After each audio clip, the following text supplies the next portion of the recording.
శ్రీ శ్రీ పరమహంస యోగానంద గారి మానవుడి నిత్యాన్వేషణ రోజువారీ జీవితంలో భగవంతుని అనుభవంలోకి తెచ్చుకోవడం మీద ప్రసంగాల వ్యాసాల కూర్పైన మొదటి పుస్తకంలోని 5వ ఉపన్యాసం మతాన్ని శాస్త్రీయం చేయడం ఇప్పుడు మనం వినబోతున్నాం. ఈ ఉపన్యాసం డిసెంబర్ 22, 1940లో కాలిఫోర్నియాలో ఎన్సినీటస్ సెల్ఫ్ రియలైజేషన్ ఫెలోషిప్ ఆశ్రమంలో ఇవ్వబడినది.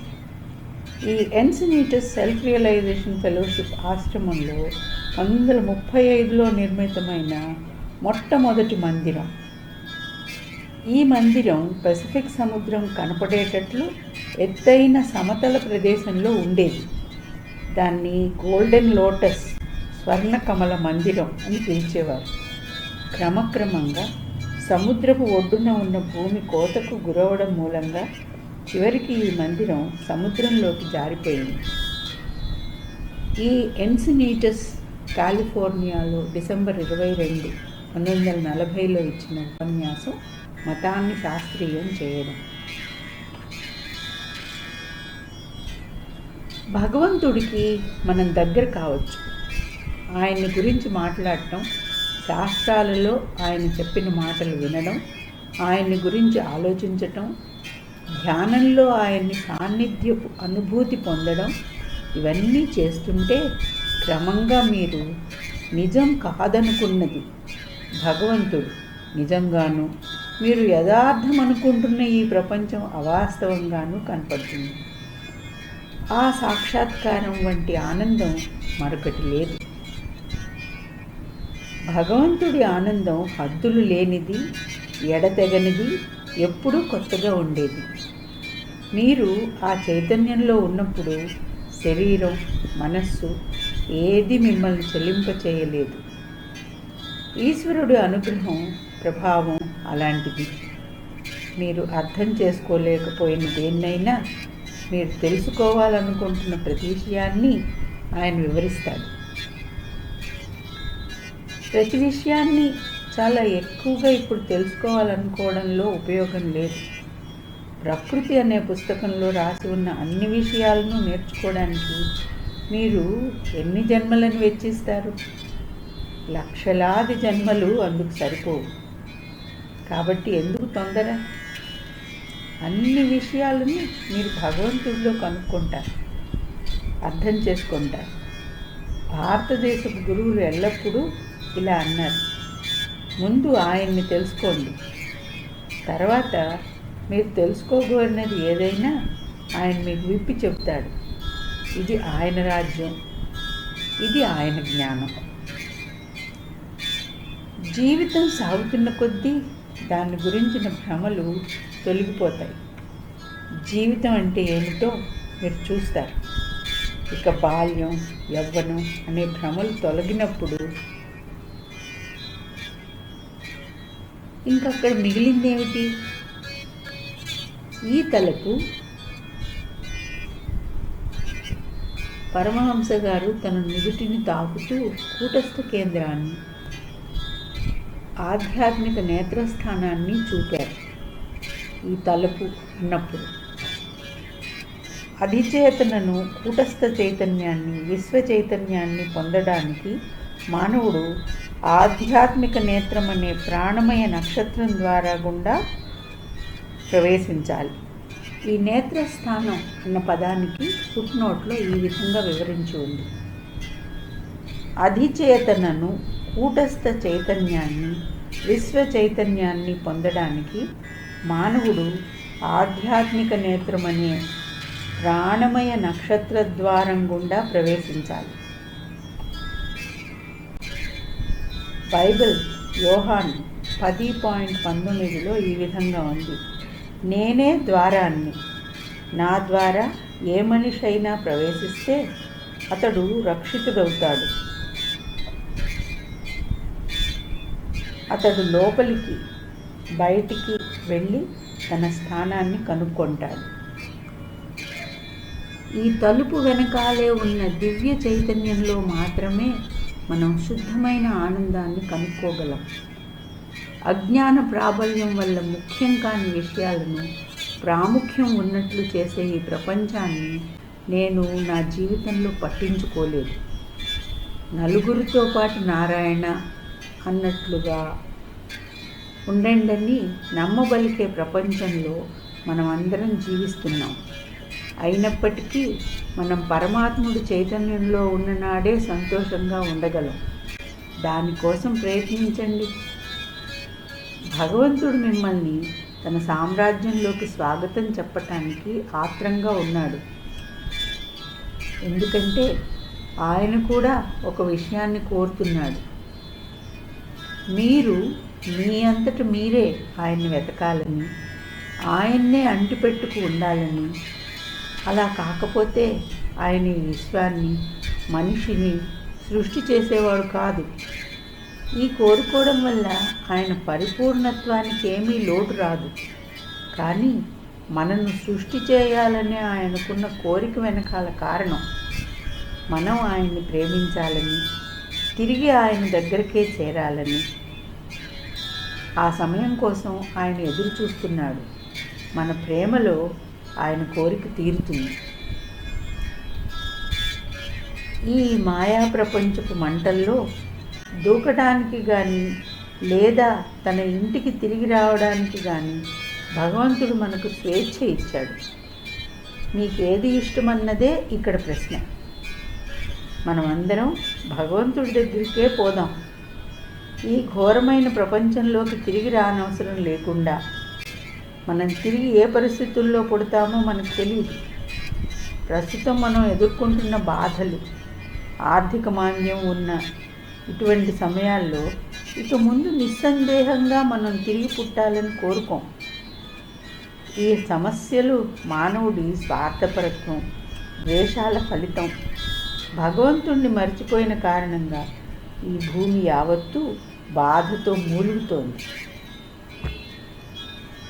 ఈశ్వరుని దగ్గరకు, మీ ఇంటికి వెళ్ళడానికి నిశ్చయించుకోండి. భయంతో మీరు సమయాన్ని వృధా చేస్తున్నారు. ఇది మీరు చేయదగింది కాదు. మానవుడిగా పుట్టినందుకు ఎంత అదృష్టం చేసుకున్నారో మీరు ఎరగడం లేదు. అందులో మరే ఇతర జీవి కన్నా ఎక్కువ పుణ్యం చేసుకున్నారు. జంతువుకి ధ్యానం చేసి దైవానుభూతి పొందే శక్తి లేదు. మీకు ఆయన్ని వెతికే స్వతంత్రం ఉంది, కానీ మీరు దాన్ని ఉపయోగించటం లేదు. మీరు కొద్దిసేపు ధ్యానంలో కూర్చుంటారు. మీ మనస్సు అటు ఇటు పోతుంది. కానీ మనసు ప్రార్థిస్తూ ప్రార్థిస్తూ మరింతగా ప్రార్థించినప్పుడు స్వర్గం తెరుచుకుంటుంది. అప్పుడు దేవుడంటే ఏమిటో మీకు తెలిసేలా, నమ్మకం కలిగే విధంగా అన్ని రకాలైన అనుభూతులు మీకు వస్తాయి. భగవంతుడు మీ ఆహ్వానం కోసం ఎదురు చూస్తున్నాడు. నేను పుస్తక జ్ఞానంతో మాట్లాడటం లేదు. దేవుడి నుంచి పొందిన జ్ఞానాన్ని బట్టి మాట్లాడుతున్నాను. నేనే గనక ఆయనను చూసి ఉండకపోతే లేదా అనుభూతి పొందకపోతే ఆయన గురించి ఈ విధంగా మాట్లాడేవాడినే కాదు. అందుకు ఆయన నన్ను అనుమతించడు. మీతో మాట్లాడుతున్నప్పుడు నేను దేన్ని గురించి మాట్లాడుతున్నానో దాన్ని నా ముందు చూస్తున్నాను. చాలాసార్లు నేను మిమ్మల్ని చూడటమే లేదు. ఆయనే కనుక నాకు తెలిసి ఉండకపోతే నేనే విషయాన్ని మీకు చెప్పేవాడిని కాదు. ఏ ఆనందం కోసం మీరు కామంలోను, డబ్బులోను, మద్యంలోను, ప్రేమలోను, కీర్తి ప్రతిష్టల్లోనూ వెతుకుతున్నారో అదే ఆనందం మీలోనే, మీ లోపలే ఉంది అని చెప్పడానికి నేను ఇక్కడ ఉన్నాను. మీరు వేరే ఎక్కడికి వెళ్ళనక్కర్లేదు. అందుకోసం మీరు దేవుణ్ణి యాచించనక్కర్లేదు లేదా పొగడనక్కర్లేదు. కానీ మీరు ఆయన్ని అడగాలి. మీరు మనఃపూర్వకంగా, ప్రేమపూర్వకంగా నా దగ్గరకు రా అని ఆయన్ని ప్రార్థించాలి.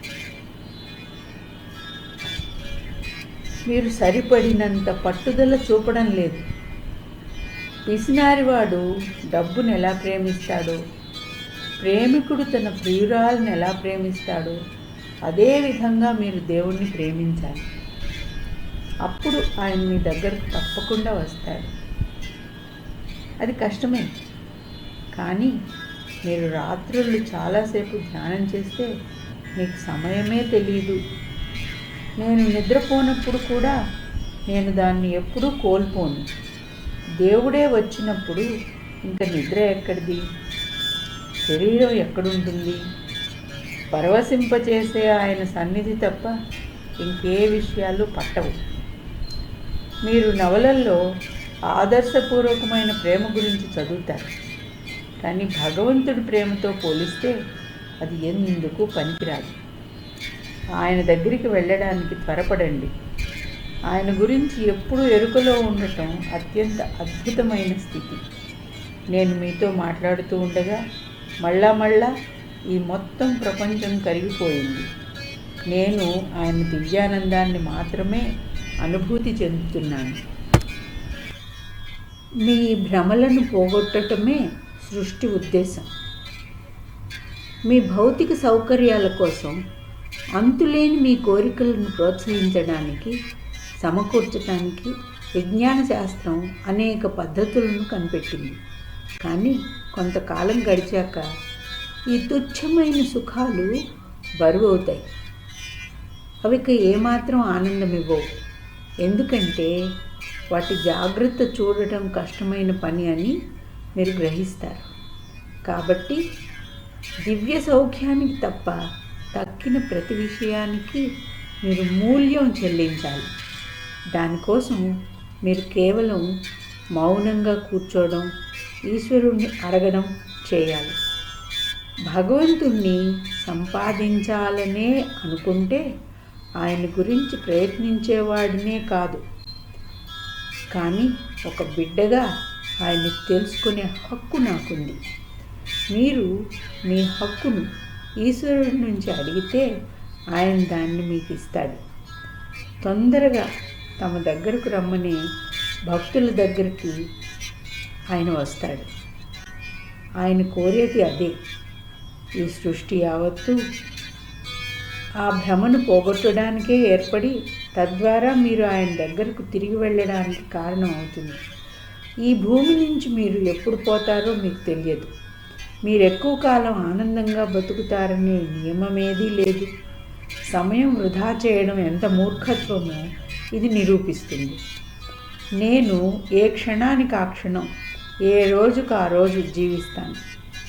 జీవితపు ఆనందం లోపల మాత్రమే ఉందని, ఆయనకు పరిపూర్ణ శరణాగతిలోనే ఉందని నాకు తెలుసు. ప్రతిదీ సంకల్పం చేతనే తయారయ్యే నెరవేరే రోజు ఒకటి వస్తుంది. మీరు కోరుకున్నది ఏదైనా అయిపోవడం మీరు చూస్తారు. నా జీవితంలో ఇది మళ్ళా రుజువైంది. దివ్యమైన సంకల్ప శక్తిని భగవంతుణ్ణి కనుక్కోవడం అనే దివ్యమైన ప్రయోజనం కోసం ఉపయోగించమని ఉద్దేశించిన దాన్ని అభివృద్ధి చేసుకోవడమే మానవ జీవితపు ఒకే ఒక లక్ష్యం. మీలో ప్రతి ఒక్కరిని ఆయన సృష్టి చేశాడు. ఆయన మీలో కొట్టుకుంటూ మిమ్మల్ని విడుదల చేయడానికి, మీ చేతనలో ప్రవేశించడానికి ఆయన ప్రయత్నిస్తున్నాడు. మనను సృష్టి చేసినందుకు తప్పు చేసినట్లుగా ఆయన నిశ్చయంగా భావిస్తూ ఉండవచ్చు. ప్రతిరోజు ఎందుకు సృష్టి చేశావని ఆయనని నేను అడుగుతాను. నా మనస్సుకు వచ్చినది ఏదైనా ఆయన్ని అడిగేస్తాను. ఆయనకు అది నచ్చుతుంది. ఎందుకంటే నేను ఆయన వెనకపడుతున్నందుకు. తన సృష్టి అపరిపూర్ణమైనది అని ఆయనకు తెలుసు. ఉక్కును తయారు చేయాలంటే ఇనుమును ఎర్రగా కాలేలా కొలిమిలో ఉంచాలని ఈశ్వరుడు బదులిస్తాడు. దాని ఉద్దేశం హాని చేయడం కోసం కాదు. సమస్యలు, రోగాలు రావడంలో మనకొక పాఠం ఉంది. మనకు కలిగే బాధాకరమైన అనుభవాలు మనను నాశనం చేయడానికి కాదు, మనలో ఉన్న కల్మషాన్ని కాల్చేయడానికి, మనను దేవుడి దగ్గరికి త్వరగా చేర్చడానికి. మన విముక్తికి దేవుడంత ఆతృత పడేవారు మరెవ్వరూ లేరు. ఆయన గొంతే నా ద్వారా మీతో మాట్లాడుతుంది. ఒక్క వ్యక్తి అయినా నా మాటలకు స్పందించి పరమాత్ముడిలో విముక్తిని పొందితే నా పని పూర్తయినట్లే. వేల మందిని మతంలోకి మార్చడం కన్నా ఒక్క జీవితానికి ముక్తి లభించటం ఎంతో విలువైనది. ఈ విశ్వానికి ఒకే ఒక్క అధిపతి అయిన వాడిని గురించి, మీకోసం ఎదురు చూస్తున్న ప్రియతముని గురించి, మీకోసం బాధపడుతున్న వాడిని గురించి నేను చెప్తున్నాను. తన సామ్రాజ్యంలోకి ఒక ఆత్మ ప్రవేశించినప్పుడు ఆయన ఎంత ఆనందిస్తాడో మీకు తెలియదు. ఆయన దేవతలందరినీ ఆహ్వానిస్తాడు. వాళ్ళు ఆ ఆత్మ రాకకు స్వర్గంలో పండగ చేసుకుంటారు. అక్కడ ఎంత ఆనందం ఉంటుందో. మంచి కారణం వల్లనే మీ పూర్వజన్మలు మీకు గుర్తుండకుండా ఉన్నాయి. మీరు 10 సార్లు పుట్టారనుకోండి, కాబట్టి మీకు 10 మంది తల్లులు ఉన్నారు. మీరు వాళ్ళందరినీ ఒకే విధంగా ఎలా ప్రేమించగలరు? దీని ఉద్దేశం ఏమంటే, ఈ 10 మంది తల్లుల వెనుక ఒక తల్లి, అందరి స్నేహితుల వెనుక ఒక స్నేహితుడు, అందరి తండ్రుల వెనుక ఒక తండ్రి, అన్ని ప్రేమల వెనుకనున్న ఒక ప్రేమను, ఆ ప్రేమ అయిన భగవంతుడున్నాడని తెలుసుకోవాలి. ఆ విధమైన గుర్తింపు ఎంత అద్భుతమైనది! అది ఎలాంటిదంటే, మీరు పునర్జన్మలనే వరండాల్లో ఆయనతో దాగుడు మూతలు ఆడుతూ తర్వాత ఆయన్ని కనుక్కోవడం. ఆ ఒక్క ప్రేమను, దేవుణ్ణి తెలుసుకున్నప్పుడు నన్ను నేను సంపాదించుకోలేకపోయాను. నా మనస్సంతా సామ్రాజ్యంలోకి పలాయనం చేసింది. ఇప్పుడు కూడా అలాగే జరుగుతోంది. పరమాత్మ ఆనందం అంతులేనిది. మతాన్ని శాస్త్రీయం చేయడం అనే ఉపన్యాసంలోని మొదటి భాగం ఇక్కడితో ఆపుతున్నాం.